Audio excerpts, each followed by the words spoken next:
ईशान कोण। अब इसका यह वर्णन किया गया है कि इसमें कौन सी दिशा में सोने से क्या स्थिति होती है वो आप सुन लीजिएगा। कहते हैं पूर्व दिशा की तरफ मुख करके सोना बढ़िया है, लेकिन दक्षिण दिशा की तरफ मुख करके सोना यदि मृत्यु भी हो जाए तो बड़ी बात नहीं समझना। वर्णन किया पूर्व दिशा की तरफ मुख करके सोएंगे तो आयु बढ़ेगी, उम्र बढ़ेगी। अग्निकोण होता है दक्षिण और पूर्व के बीच में। अग्निकोण रसोई के लिए स्थान बहुत अच्छा होता है। यदि इधर मुख करके हम सोते हैं तो द्वेष हो जाता है, यानी घर में पत्नी से न बने, बाप से न बने, बच्चों से न बने। तो कभी भी बेड तिरछा करके नहीं लगाइएगा। तो पूर्व की दिशा में मुख कर, लिख लो, पूर्व दिशा में मुंह करके सोओगे तो उम्र बढ़ेगी, आयु बढ़ेगी। अग्नि कोण की तरफ मुंह करके सोओगे तो द्वेष हो जाएगा परिवार में।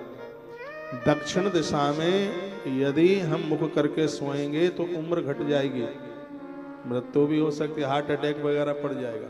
तत्पश्चात दक्षिण और पश्चिम के बीच में टांगे करके सोओगे तो अपराध हो जाएगा, पाप हो जाएगा। पश्चिम दिशा में मुख करके सोएंगे तो भाग्य खुलेगा। पश्चिम दिशा की तरफ मुख करके सोना ठीक है, लेकिन उसके बगल में उत्तर और पश्चिम के मध्य में बीमारियां बढ़ जाएंगी। तत्पश्चात उत्तर दिशा की तरफ मुख करके सोना ये बहुत बढ़िया, शरीर मजबूत होगा, पुष्टि। और ईशान की तरफ मुंह करके सोना, इससे शक्ति बढ़ेगी। प्रातरुत्थाय दिक्फलम।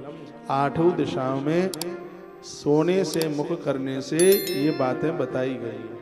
शक्ति प्रदानित होती है ईशान कोण की तरफ मुख करके सोने से। शांत्याम ऐसा ज्ञा यामार्थम संध रुचते। रात के पिछले पैर को ऊषा काल जानना चाहिए। ये 3 बजे से लेकर के 4:30 बजे का जो समय है ये बड़ा अद्भुत है।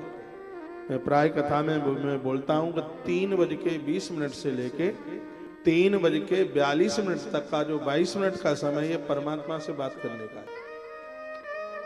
इसको एकदम ब्रह्म मुहूर्त के नाम से जाना जाता है। 96 मिनट का होता है ब्रह्म मुहूर्त, 96 मिनट का। और उसमें ये समय बहुत ज्यादा विशेष है। यदि कोई 3 से 4:30 के बीच में आदत बना लेता है अपना बिस्तरा छोड़ने का, भले ही वो थोड़ा देर में नहा ले लेकिन बिस्तर जल्दी छोड़े, परमात्मा की कृपा से 20 वर्ष उसे एक्स्ट्रा मिल जाएंगी। ग्रंथ की बात को झुटलाया नहीं जा सकता। आदत डालिए भोर में जल्दी जागने की। दिन में सगरे काम अपने निपटा लोगे तुम, चेहरे पर रौनक रहेगी, कोई टेंशन नहीं होगा। भोर में बिस्तर छोड़ने की इतनी बड़ी महिमा का वर्णन किया गया। इस समय पर बिस्तर छोड़ा जाए। सूर्य भगवान के निकलने से कम 24 मिनट पहले सदाचारियों का स्नान हो जाना चाहिए। स्नान 3 प्रकार का है, एक है उत्तम और एक है मध्यम और एक है अधम। जो सूर्य निकलने के 24 मिनट पहले स्नान हो लिया जाता है वो उत्तम है। सूर्य भगवान के निकलने के 24 मिनट बाद स्नान हो जाता है वो मध्यम है। जो 10, 11, 12, 1 बजे नहाते हैं वो स्नान कुछ भी नहीं है, रक्त के कुंड में डुबकी लगा करके बाहर निकल जाना है। ऐसा अपना भारत है जहां चमड़ी चमकाने के लिए नहीं नहाया जाता, शुद्धता पवित्रता के लिए स्नान किया जाता है। 176 देशों में कुछ देश ऐसे हैं जहां लोग रात के 12 बजे नहाते हैं। वो चमड़ी चमकाने के लिए भोगी हैं, व्यसनी है।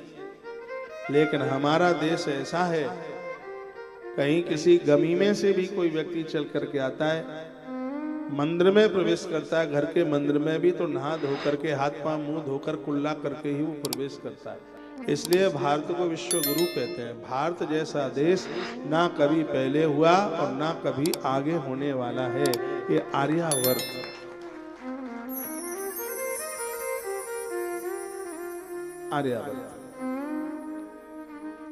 विशेष है, ये श्रेष्ठ है। भारत जैसा कहीं नहीं है, कोई नहीं सकता। तो इसमें लिखा है दिन और रात्रि की संधि होती है, उसे उषा काल कहते हैं। ऐसे ही समय पर खड़े होकर के मल त्यागना, बिन मूत्रे विसर्जित ध्वज। आप प्राणायाम भी करें। सुबह आप प्राणायाम करते हैं तो जाग करके पहले बाथरूम जाइए। जिंदगी में कभी किडनी फेल नहीं होगी। बाथरूम का जोर है और आप प्राणायाम करने को बैठ गए, बीमार हो जाएंगे, अंदर का सिस्टम खत्म हो जाएगा। स्त्री पुरुष कोई भी हो, यदि मल का प्रेशर है तो मलमूत्र के लिए जाइए और उसके बाद फिर आप अपना एक्सरसाइज व्यायाम जो भी कुछ करते हैं सो कीजिए। अब यहाँ तो पुरानी बात लिखी है, ग्रहा दूरम ततो गत्वा वाइदम प्राप्तस्तथा। वह घर बहुत अद्भुत हैं, बहुत विशेष हैं। कौन से घर? जिनके शयन कक्ष में बाथरूम नहीं है,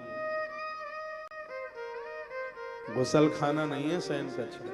लिखा है जहां आप सोते हैं मलमूत्र का विसर्जन वहां से दूर ही होना चाहिए। ग्रहाद दूरम ततो गत्वा। दुर्भाग्य है, पहले लोग मेहनत का खाते थे तो मलमूत्र के लिए दूर जाते थे, और आज 2 नंबर का खाते हैं तो वहीं घर में ही मलमूत्र करते रहते हैं। और देखिए, ये नहीं है कि ये हम आपको बताने के लिए, शिव महापुराण में जो बता रहे हैं उसके ऊपर हम चल रहे हैं। मंडला की गौशाला में भी हमने अपना बाथरूम कमरे से अलग बनाया। इन किसी को भी पूछ लीजिए, मैं वृंदावन में रहता हूँ तो मेरे कमरे से लेट बाथरूम अलग है, दूर है। नहीं तो कथा के बटा हो जाएंगे ना, फिर तो नकली बात हो जाएगी। तो ये मैंने अपने विद्यार्थी काल में पढ़ा है, तो मैं गलती कर कैसे दूंगा? लिखा है, चलो अब जैसा टाइम है, जैसा समय है, सब बदल गया है। ग्रहा दूरम ततो गत्वा। तो मलमूत्र के लिए जो घर से दूर जाकर बाहर अपने शरीर को ढककर सिर ढका हुआ होना चाहिए। सूर्य निकलने के पहले यदि मल त्याग रहे हैं तो मुंह दक्षिण की तरफ होना चाहिए, और सूर्य निकलने के बाद में यदि मल त्याग रहे हैं तो मुंह उत्तर की तरफ होना चाहिए। कभी भी देख लेना, साधुओं के टॉयलेट बाथरूम में सीट का मुंह दक्षिण की तरफ होता है, और आप गृहस्थियों के घर में ये वास्तुशास्त्री इंजीनियर लोग आपकी सीट का मुंह उत्तर की तरफ कराते हैं। इससे कभी पेट की बीमारियां नहीं होती। भोर में जो सूर्य निकलने से पहले मल त्यागने को जाते हैं तो उनका मुख दक्षिण की तरफ, और सूर्य निकलने के बाद जिनका पेट साफ होता है तो उनका मूड़ा उत्तर की तरफ। ऐसे पेट संबंधियां बीमारी नहीं होती। इसमें वास्तु का वर्णन मत्स्य पुराण में सबसे ज्यादा किया है, और मैंने आपको कोरोना काल में मत्स्य पुराण की कथा सुनाई है।